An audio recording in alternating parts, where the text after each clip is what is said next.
Good morning, everyone. Welcome to American Scouser's Morning Coffee or Tea with American Scouser on a Tuesday morning.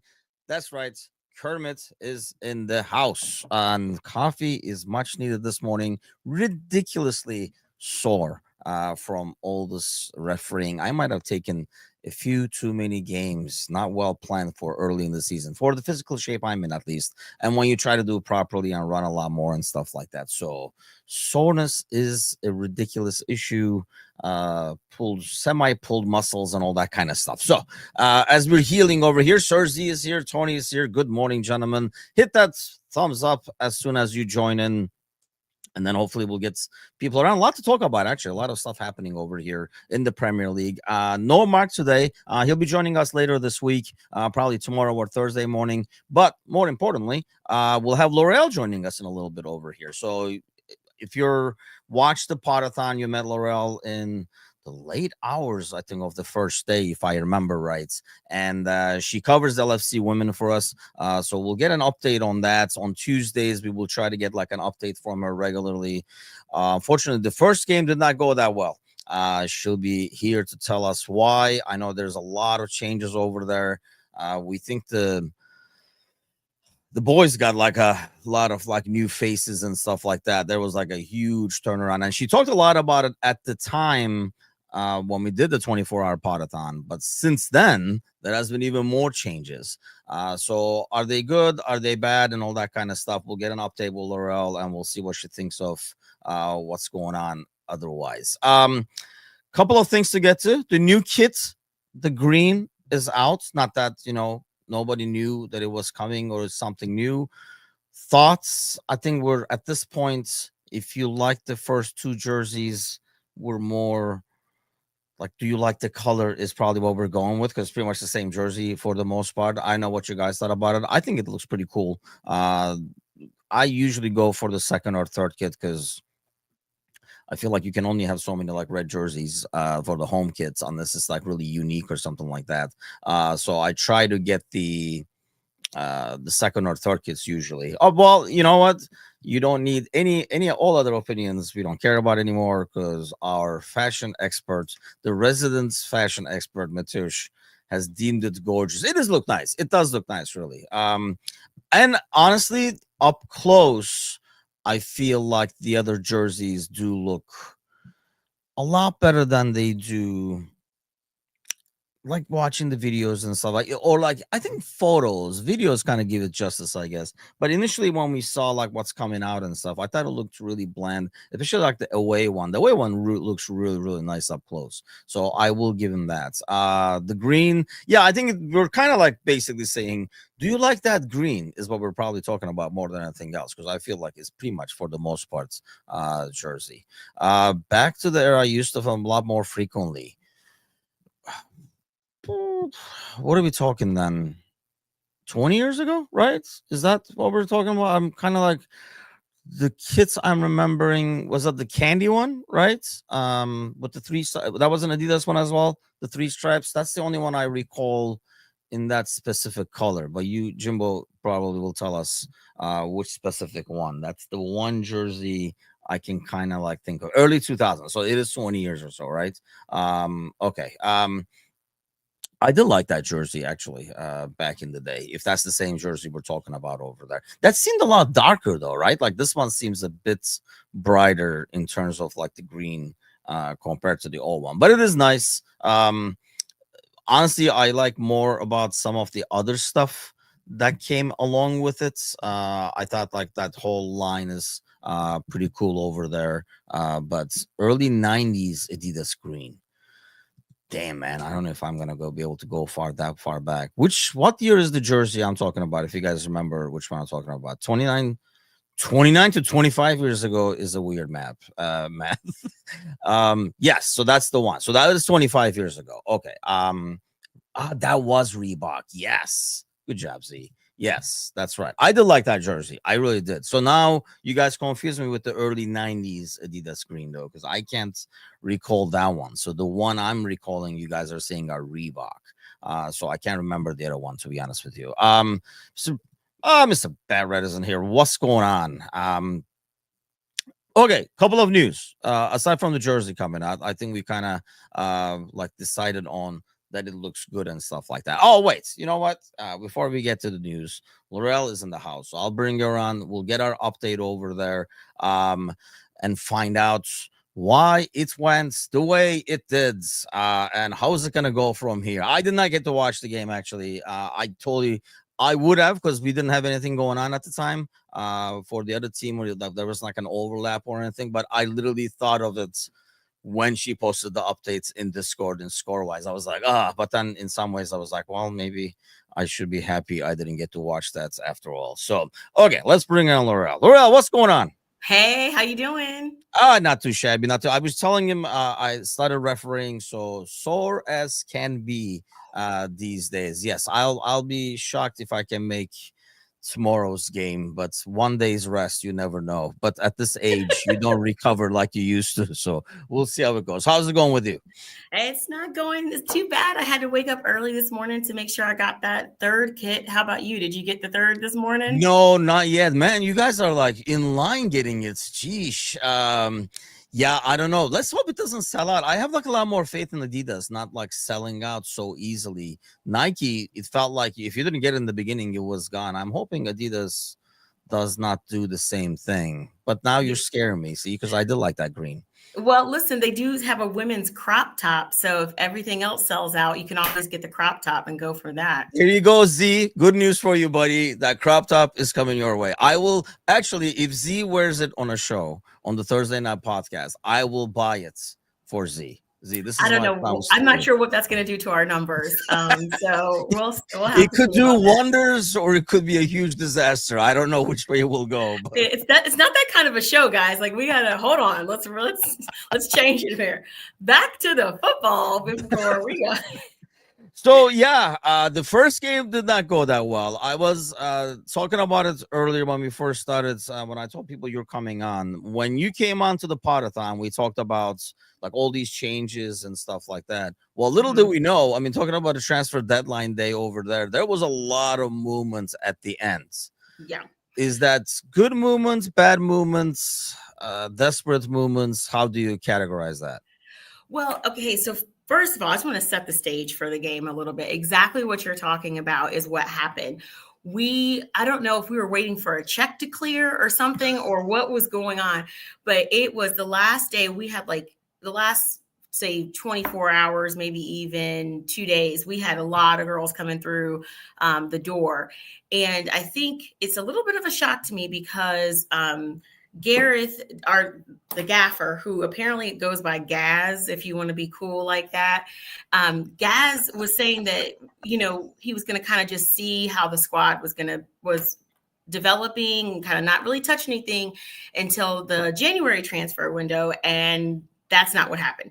I guess he didn't really like what he saw, especially with that first game that was just a friendly, and we lost to, I think, United. So we had lots of players coming through the doors. So first we had Riza, and it's a Japanese player, and it goes just by that one name of Riza. Is on loan from Man City, and that's not too shocking because he's coming from City, so he wooed a few people, and he did this with her before because she was a West Ham player, and he got him from West Ham, came over. She's a Japanese national team player, so she plays with Fuka, who is my favorite women's player, and so adding a little depth to the bench, she came through. She's been on several Olympic teams. She's a fullback, so that was really great. Then we got a Spaniard, and Alejandra Bernanke. She's on loan from Chelsea. Chelsea has been exceptional the last couple of years, especially under Emma Hayes' leadership. And she's a fullback as well. And then we got a player, Emi Simzak, and I think that's how you pronounce it because she's from Poland, also on national team, also on loan from Barcelona because we needed some help in the midfield. And then if that wasn't enough, we went and got a striker for a little more power because remember, we don't have Olivia Smith anymore. We did a fire sale for her, which hoping to see that money come back, but we'll see. She's 24 years old, from Sweden and everything. So those were all of his not all, but the majority of his deadline trades and deals and transfers and all that kind of stuff.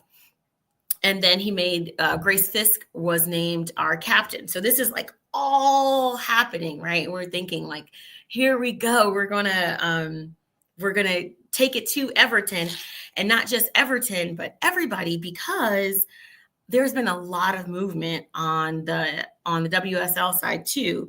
I don't know how much. Why is that, by the way? Because it does feel like maybe because we have you updating us, but I mean, in terms of like the news, even does this feel like there was a lot of more movements because Liverpool had a ton of movements, or is the whole league there's a lot of shuffling around? I think there's a lot of shuffling around, and I think a lot of and this is, just opinion, right? Like I don't get paid for this. So if you don't like what I have to say, fire me. I don't know. But I feel like it used to just be that when you're pulling for women players, you're coming to the United States and you're coming from England, right? And now with the we have so much more diversity. I mean, we've got players coming from Australia, from Spain. They're powerhouses now. So as the national teams are getting better, we're like, okay, we're going to get the best from all around the world, just like the boys. And I mean, it's one of those things when one person moves and it becomes a whole trickle effect. We get rid of Olivia Smith and Taylor Hines to free up some cash, and they go, right? Which then means that hopefully we're taking that same money and going to get new players ourselves. And I know we are talking about how much player wages are and things, but the average player wage for WSL is like $50,000. You know what I mean? So when you do $1 million deal, you can go buy, I don't know, I might be able to buy the stadium, like for the $1 million, like it's just not the same money when you're talking about the wages for, I see Matt says that as Olivia had a sensational start. Yeah, I'm going to talk about that because it's enough to make you start crying in your beer. She just came out there and was like, what's my name? What's my name? I mean, just dominated. That first goal was so it was just a statement maker. She was fun to watch. I mean, that was kind of like semi disappointing because I feel like when you want people to follow the team and you're trying to like pull people to the team, which is very tricky, and it's very odd to me. I don't understand like how like it doesn't get as big of a following as the men's team has. I don't know why it doesn't have at least a decent following for the women's team. It's kind of like a weird dynamic to me, but it's, you need players like that, I think, where, you tune in to watch. Oh, she's like really, really good. Like, they're all good, but she's like really, really good. So it was kind of like a loss. That's a big loss. Yeah, I was really hoping that she and Taylor Hines would kind of put some spunk behind the team. I mean, it's hard because we know our club has been around for eons, and the men's game is so entrenched, and so to try to get parity is really difficult. And then when you have just a lot of sound players, but nobody is the Megan Rapinoe, the Alex Morgan of your team, it's just like, well, that is good quality football to watch. Yes. Pass the ball to the feet. Yeah. Yes. And so it's not as exciting as when you have Trinity Rodman doing the trend spin down the right hand and then, nailing it in the back of the net. And so, but so that was all the stage, right? So like, okay, here we go. Big transfer thing, because you also had Chelsea taking Alyssa Thompson from Angel City, which is a huge news. Chelsea's not backing down this season. Everton has spent more money than they ever have. You got Arsenal not only getting our beloved Olivia Smith, but also extending the contract for Alessia Russo, who, if you have no idea who that is, you remember during the PFA Awards where Mo was hugging that one woman? Yeah, that was her. Yeah, she plays for Arsenal. Okay, yeah, she does. And then, of course, Taylor Hines in the midfield, and a lot of noise from the London City Lionesses, who are a newly promoted club. They're spending like They're just making it rain everywhere, and they're going to take their chances. I think they're not going to do that approach of, oh, we just want to try to stay up. They're like, listen, if we're going to go down, we're going down swinging. They are buying. And, so that was all the stage of not only what was happening at Anfield. The ladies played at Anfield because the boys are on international duty. We're playing a derby. It's Everton. We got a new coach. We've got these new signings. And then we lost by a lot. So is this going to be a lot? Like a signs of things to, I guess I'm like very confused and semi-frustrating why Liverpool. Me too. I know it's not like coming, I know they have their separate budgets and all that kind of stuff. But when you have these other teams spending money, how are they spending all this money and Liverpool is not? Like more, is that just the approach of like FSG? Does it kind of reflect about how people, I mean, even when anytime we talk about LFC women and stuff like that, there's sometimes backlash, but it is what it is. I don't care.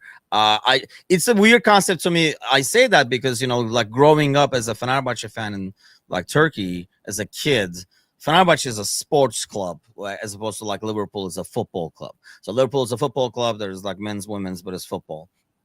Like Fenerbahce is a sports club, so they have all the sports. So they have like basketball, where they won the European Championship last year. They have volleyball. They have like rowing, ping pong, like you name it. There's like all these, like there's like 20, 30 sports that they, like compete in. And as a Fenerbahce fan growing up, you root for them. Like, I don't know shit about rowing, but I don't need to. I need the Fenerbahce guys rowing to win because they're Fenerbahce. They're my guys, kind of a deal. Yeah. So I almost feel like it's always odd to me when people don't. You have two things to support. You have the men's team and you have like the women's team. Why is it that, so I understand that I never understand the following part of it, but why does the club not invest as much? Is it basically just dollars at the end where they're not getting the money back one way or the other? They're just not getting the money, because I knew you guys were going to ask me about the money. I knew it. Yeah, people are like trying to steal Linda's credit card over here. Yeah, when you get those numbers, send them my way. I got a list, babe. I got a list. So just for comparison, Chelsea, this is the 2023-24 season, spent 10 million. Okay, Arsenal spent 9, and we spent 2.6. Those were our wage bills for. And, I guess I won't say operating, but that's what we spent. And we ended up middle of the table. So I don't know. The other, I am hoping that Olivia Smith money will come back. And maybe when Gaz has a little more time before. You do not like this Gaz thing, I gather. Like, stop trying to make that a thing. That's not a thing. That's not a nickname. Like, That's a nickname back there, though. Like they go like Gaz, Dads. I don't know why. Somebody in the audience, because I think the current audience is mostly on the side of the ocean. Yeah, somebody tell us what that comes from, because it's not over here. It's the same language, but over there, like Darren is Daz, like he's Gaz. I don't know. But I feel like if your initials are GT and you're in England, you got to go with GT because you're going to talk. Like, I don't understand what we're talking about here. I don't get this. Okay, back to the football. So I will say in Liverpool's defense, the club has made moves to make the training facility better, to hire more staff, to give the women the opportunity to play at Anfield, and to on Gareth's behalf, none of those players that he signed, because they signed so late, actually featured. They didn't play on Sunday. And so whereas the signings for some of the other clubs did, even though they were later. So I don't know if that is just personal preference or not feeling like they know what is going on. But he did say, he kind of hinted in his after game press conference, and then the stuff that's been put up officially online, is that he was concerned with the fitness levels of the women. And so I don't know if that means we need to train harder or because as we all know, and I'm, still new to this, working with my own daughter, I feel like, we've learned that football is in 15-minute increments, right? Like when you're looking at, you're breaking down the game. So if you break down our game, we were dominant for the first 30 minutes, right? So let me take you into the game. So we had we had more possession, equal accuracy, about the same number of passes. We had 4 corners. They had 3 corners. We had equal shots, but they had more, obviously more shots on target, right? Like duh, right, L'Oreal? Oh, thanks for that analysis. So they put the ball in the net more times than we did. Okay. This is great. This is great. Reverse mansplaining. Yeah. Follow me for more information, guys. Okay. Anyway, but the first 15 minutes, we scored in the inside of the 12th minute. And it was fantastic. It was through with Cornelia. The keeper tried to get some fingertips on it, but couldn't. It's back of the net. So we're up 1-0 in the 12th minute, right? And we're dominating possessions. We're doing really good. We tried to get another good shot on goal from Gemma Bronner. Didn't go in. And then something around like the 33rd minute, I don't know if the pre-workout fell out off of everybody or what happened, but then it just went downhill. It was like, and this is very LFC women, is how the boys like to give up a goal early and then come back and win. Yeah. It's the inverse. So we like to score early and then are like, well, that's it. One should be plenty. Well, we've got it from here, right? And I don't know what happened because we just started collapsing. So then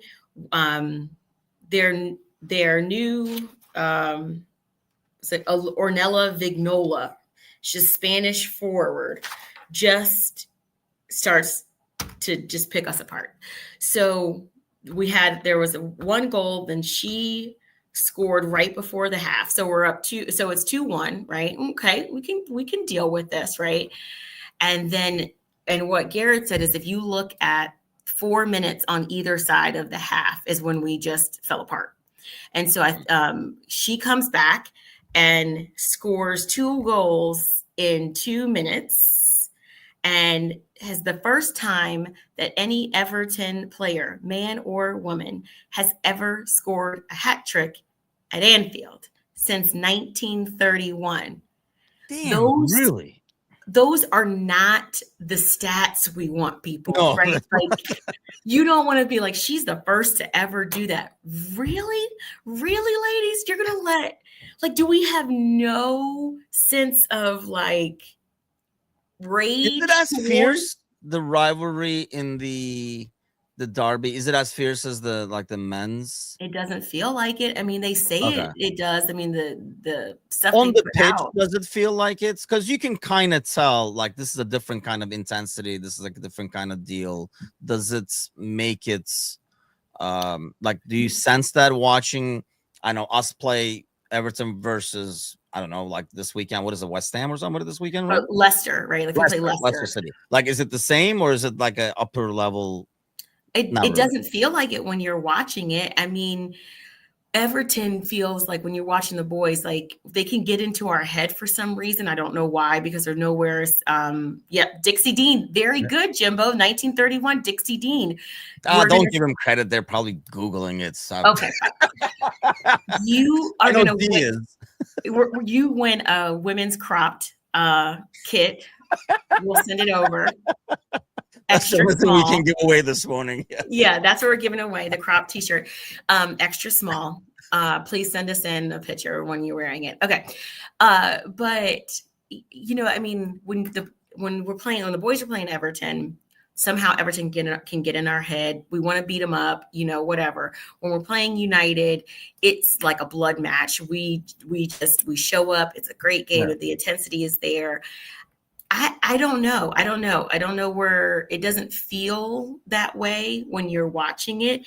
And certainly the score line does not show that we Yeah. had the intensity. Is it because I almost feel like in women's, and I think this is very similar, like over here to like look at WNBA and stuff like that. It's almost like they're in a fight together. Mm-hmm. I feel like there's, you know, the guys, they're not, you know, they're just fighting for the team, the club, their career, whatever, right? So I think there's that animosity on the pitch. What I do see in women's sports more is, and this is not a knock, but I kind of like the psychology behind it, I think, is that, you know, they are in it together, fighting a Mm-hmm. totally different battle at the same time. So Yep. there's not that much animosity in between, because you're like, you know, we're trying to get this thing going all together. So we're not going to beat up on each other. We're going to support each other. But I feel like that kind of takes it away a little bit, especially when you watch an Everton Liverpool game, because you want to, if if a dude who's not normally following LFC women turns it on for that game, saying, hey, let's see how the derby goes. And if they see like, yeah, this doesn't feel like a derby at all, I think it's kind of like knocks it back a little bit, right?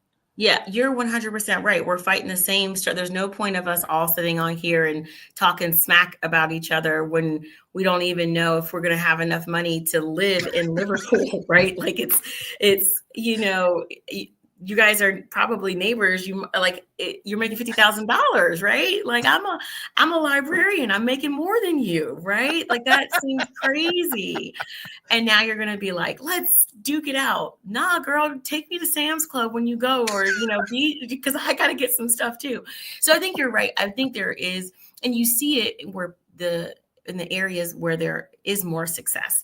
So when the U.S. women play the Mexican national team, it's a bloodbath, right? We're that's not nice. Yeah. But that's because the level of success here is already so much more. You don't have to wonder if the papers are going to, or the internet is going to say, see, don't support women, see how they act, blah, blah, blah. You have that freedom already. So it's kind of taken for granted. And then the fact that we aren't winning is also very difficult to get behind. I mean, I appreciate all the LFC is doing. The women are present on the campaigns, and you do all of that. But Liverpool men have had so much success, and the women have just not as much. It's kind of like a okay-ish, performance.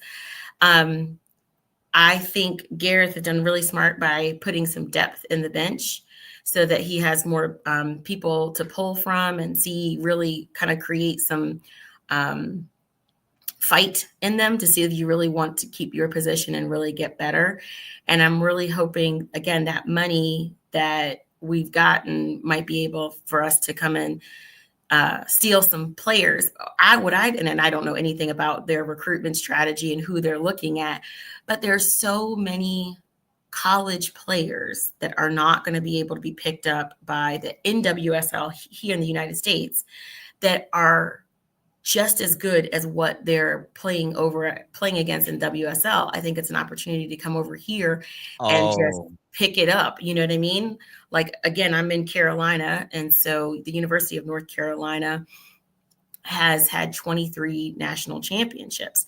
They've got enough people on their bench to fill 2 squads. And so all those women are not going to obviously be picked up by every single NWSL team. And they may not be ready to go into, like, okay, I'll give up my dreams of playing professional soccer. I'm going to go become an accountant now. They are ripe for the taking. And I'm like, let's come over here and just, who won the championship? Okay. Who was in the ACC championship? Okay, let's sign them on for how much money Are they good enough? And not to mention, I don't know, like this is when we talk about like the men's team, when we sign players, there's like an adjustment. It's the same language and everything like that. But obviously if you go to Europe and live like in the UK, it's totally different ordeal than like doing it over here. It's like talking about like work permits. But like in terms of like like going away to college is a decision, like for these girls, right? That are on the bench over there. So going over to England to play, they're not even like in a school environment now where they're going for a job basically over there. Is that like too big of a leap for some of them to take? Well, I think they can. I mean, I think in men's collegiate basketball, you see a lot of men do that after Yeah. graduation. They go over and play in these different leagues. And I'm saying, like, at least try They it get paid. Like they get paid pretty really well. well. Yeah. But I mean, if you do the same thing, you're going to get the same result, right? So if we're looking to our academy and the academy is not producing what we want, and we're not willing to spend to make a line item of $10 million like Chelsea is to compete, then we got to try something else. And I'm saying you've got a great infrastructure, because none of Spain, you're not going to be able to pull them from Spain because they've got too much of a great system thing happening there. They're rocking out. They're not going to let you come in and take them. So I'm like, let's just see, You're just trying to export players over here. I got you. So is this? if they need some help, I'm happy. I'm happy to Try to get the daughter a gig over there. Is what you're trying to listen, honey. When we were over there for the academy, she got to go and play with the women's academy over there. Yeah, I was handing out I mean, what do you need me to do? You need me to clean up? I can clean up. You want me to do that? I got you. Mop and bucket, whatever you need. Yeah, that'd be a dream, wouldn't it? That'd be freaking sweet. That's like it's 3-in-1. It's like 3-in-1, exactly. So when you look at this Everton game, is it just like a blimp? It's the first game of the season, or based on the moves that we made, based on the moves the rest of the league made, is this kind of like what we're going to go through the rest of the season? Not necessarily losses, but nothing too impressive. Or do you see it like a relegation battle, or kind of like last year where we're gonna be somewhere in the middle? I'm dear God, please not a relegation battle, because I don't have it in me emotionally. Okay. I don't have that kind of bandwidth. Okay. We can't do that. No, I think the league is getting exceptionally and exponentially better. I think the players at least those 4 clubs, and we're only talking about 12 clubs, right? So when you're talking about 4 clubs who have put their money where their mouth is and have really gone and signed, that is going to start making it. So we've got to do something quick, or that gap is going to be too big. I'm going to give my boy Gaz some rope here and hope that he can do something with this. I think you can expect to see probably harder training. I think the people that have habitually had a position may not, outside of the keeper and the captain. I don't expect anybody to feel like, oh, well, I start, I play. I think he's bringing lots of people in, and I think that he'll do more in the January window. And I just feel like it feels a lot about like youth soccer. We do really well, and for the first little bit, and then we just stop. And we got beat because we were very equal. We were actually had more possession in the first 30 minutes. And then we're starting getting closer to halftime and the orange slices, and everybody just decided that they were done for the day. And then we give up the equalizer and then the go ahead.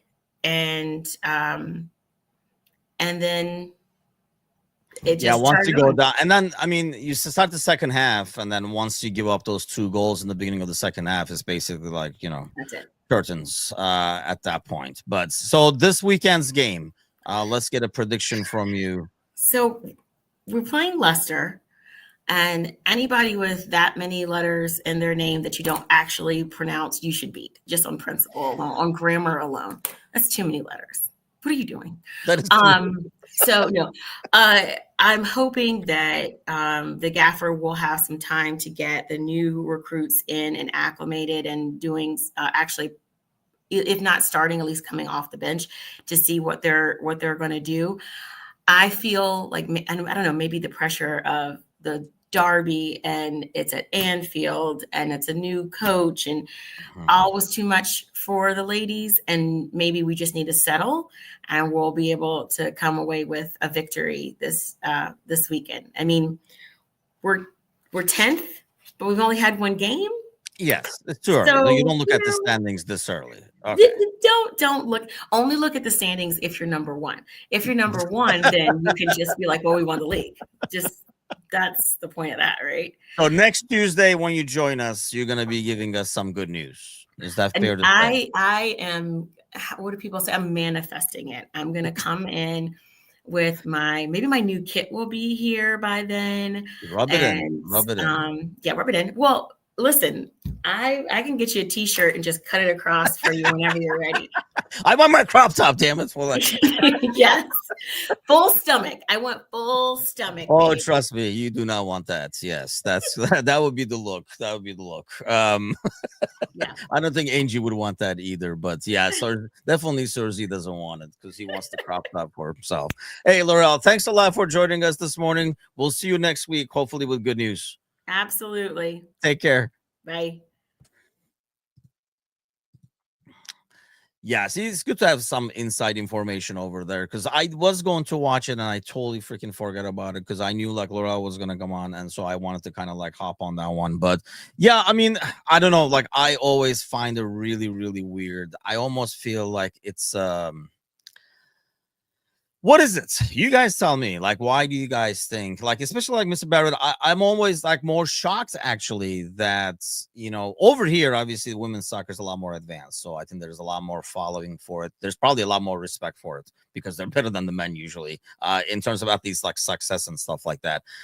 Is it that's over there? I would have thought with the England team doing as well as it did, or has it made a difference because England's national team, the women's team, has been doing so well. That's what kind of like in this country, at least, kind of like, you know, like brought more success and brought more attention to it. I wonder, has it made that difference over there? Like Tony, Mr. Barrett, Jimbo, you guys tell me. I mean, Mr. Barrett is all the way out there, but like, has it made a difference in terms of getting its more attention? Because I almost feel like sometimes it's like a dude trying to be a tough dude thing is like, I don't watch that and stuff like that. It's just, I mean, it is a definitely different breeds. I mean, like not breed, like a brand of soccer. It is different when you watch it. But I don't know, if you love the sport, I don't understand how it's still the sports, you know, like you would watch it. And not to mention, it's still the same. It's the same freaking kit. They even wear the same goddamn kits. It's the same kids. I was going to say same crest, but it's the same goddamn kids. So I don't know why it doesn't garner like more attention, to be honest with you. But I know there's a lot more like following. It's odd because there's probably, because like women's soccer is a lot more dominance over here. I think there's probably, it's odd that there's a lot more like Liverpool fans here who actually follow LFC Women as well compared to over there. So it just says there's too much footy for me. Yeah, see, I don't know. I think I don't know. I mean, obviously, that if that's your thing, I understand. Like I'm saying for myself, I was trying to see like why I don't get to. I think, you know, like it is because I do follow like the Turkish league and the Fenerbahce as well at the same time. So it's like a matter of like, oh, that day is this one, this day is that one, and stuff like that. But it's kind of odd ordeal where it doesn't get as much. My YouTube channel, what's going on? Giving it more attention, but it's a tough sell to watch women's when the men's game is so saturated with games. That's a good point, and that probably goes back to what Sir Z is saying too. That is probably a good point. You guys might be right. Where we get a freaking lot of it now, right? Like, I mean, especially now it's starting. It's gonna be every freaking 3 days. So probably when you don't have it, especially emotionally, you probably want a day off from like that. But I mean, I would think it's a lot more casual watching. I mean, I know about you guys. If I just turn the TV on, let's say, you know, we're getting ready for dinner or whatever it might be. If I'm just turning the TV on, the default usually is like sports and then see like what it is, what's on. And then, if it's live, if there's soccer, I'm just gonna put it on. Doesn't matter if it's gonna be in the background. I'm not gonna sit down and watch it, maybe like Major League Soccer or even the freaking like Mexican League or whatever. Like I'll just turn it on because it's the sport and kind of like a junkie of the sport. But it's another fan. Yes, the pace is definitely different. Like I say, it's definitely a different brand. I mean, I do understand that part of it, but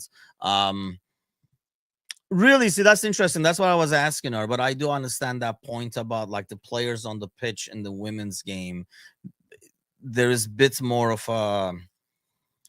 like a union thing going with them, right? Because they're kind of like trying to do the same thing. They're fighting the same battles behind the scenes in terms of like, trying to get the sport going and stuff like that. But even like, the LFC Women's Supporters Group that we dealt with a lot in the past, it's a challenge. It is a really big challenge to get it even from the club and stuff. And I understand the club side of it because I realize it's a business.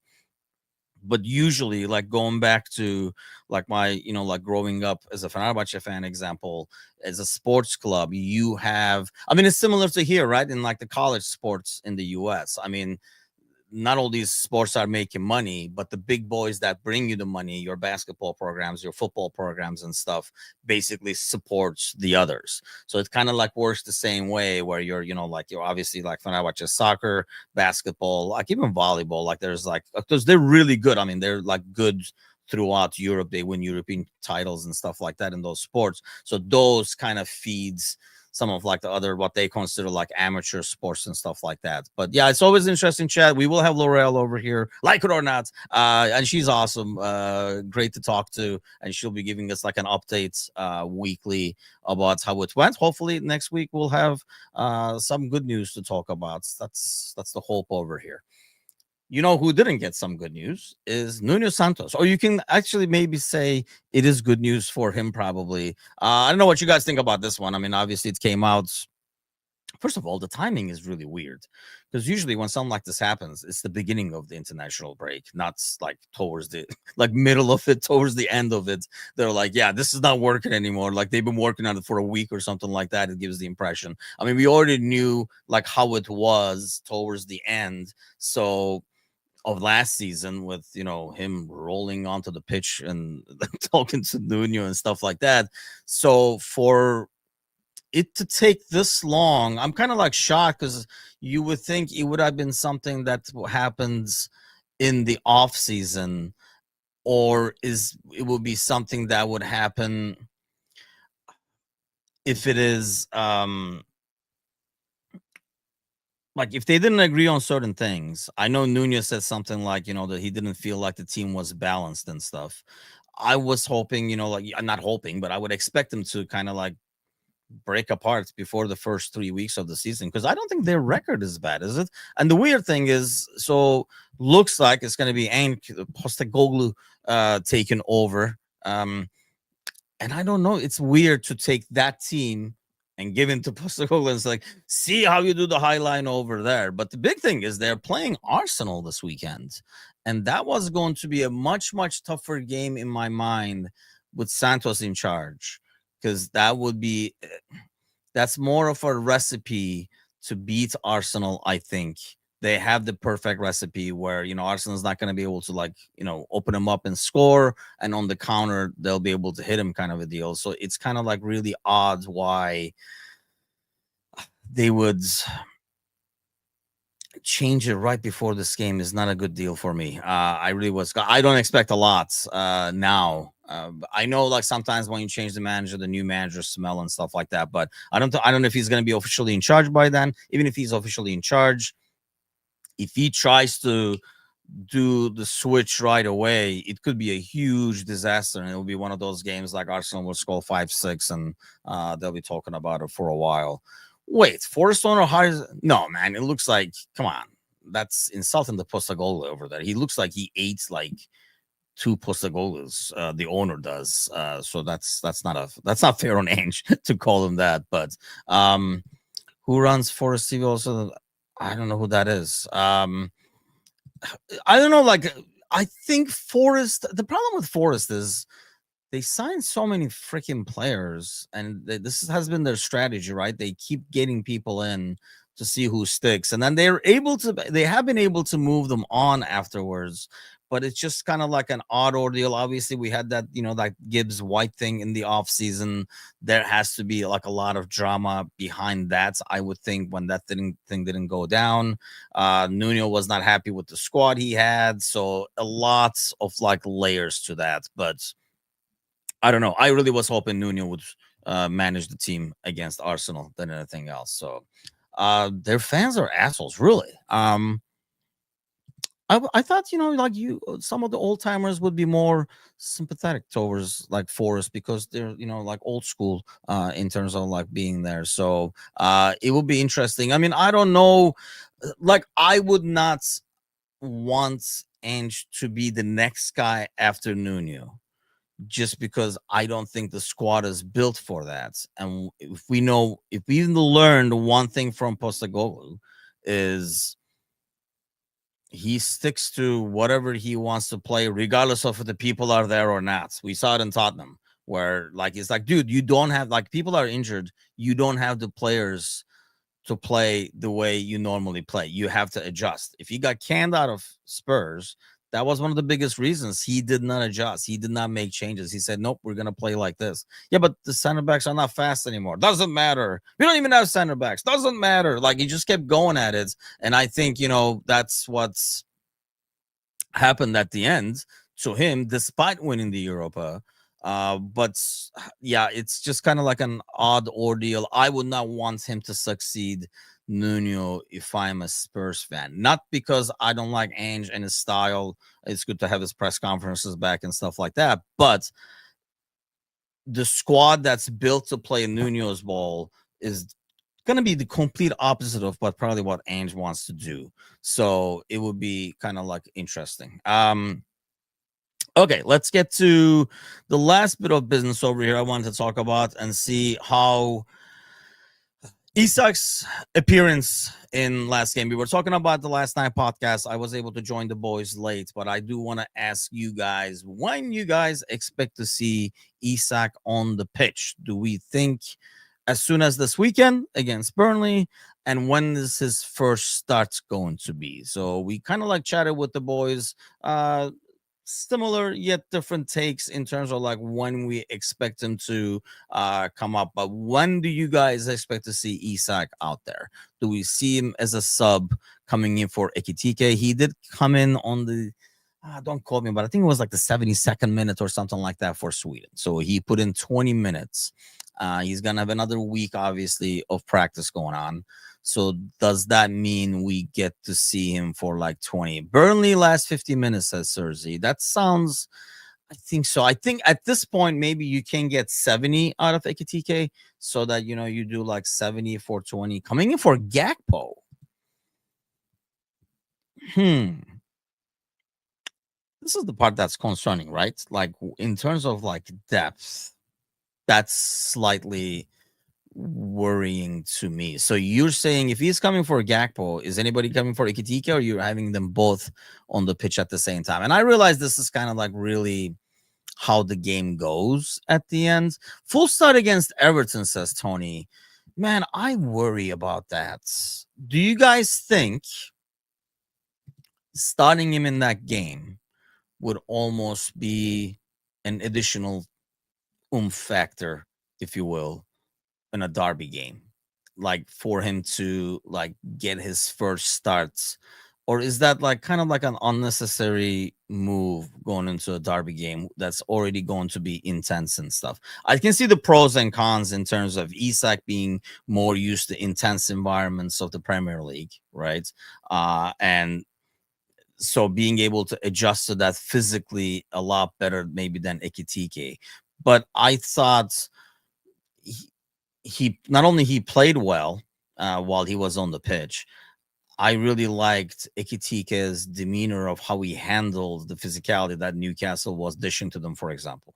So I can kind of see why he would still go with Ekitike that game and bring on, like Isak, like the last 15-20, or maybe like do the 60-30. I think that ratio is probably going to go and we'll find out where it goes. I think after the October international break, like once that break is over, I think we'll see what the long-term plan is. And I realize by then we'll have all these midweek games and stuff. I mean, they're starting right now in September with the Champions League and stuff. So there'll be a lot more rotation and stuff, but I think we will get to see when, like, who is going to be the main guy, the nine, if you will, and then, you know, how the minutes are going to be dispersed. I think it's a lot easier in the beginning to do the 60-30, 70-20s, and then kind of like reverse it in the games. Like during the week, you're doing this, during the weekend, you're doing that kind of a deal. But so I think Rio plays on Saturday too.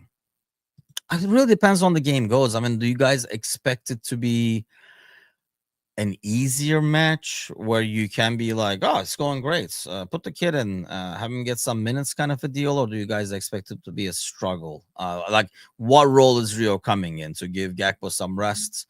Or, I mean, in some ways, because we do have the midweek match next week as well, correct? Is that Tuesday? Let's see real quick here.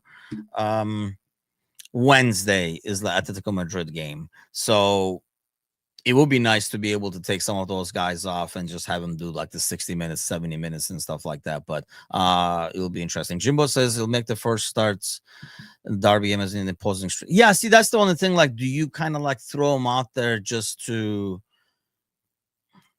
put a fear factor in their defense as well? Which I have been. This is like very more difficult for me because of how Ekitike has played, to be honest. Normally it would be like Isak is here, you put him in, but he's played so well. I just don't know.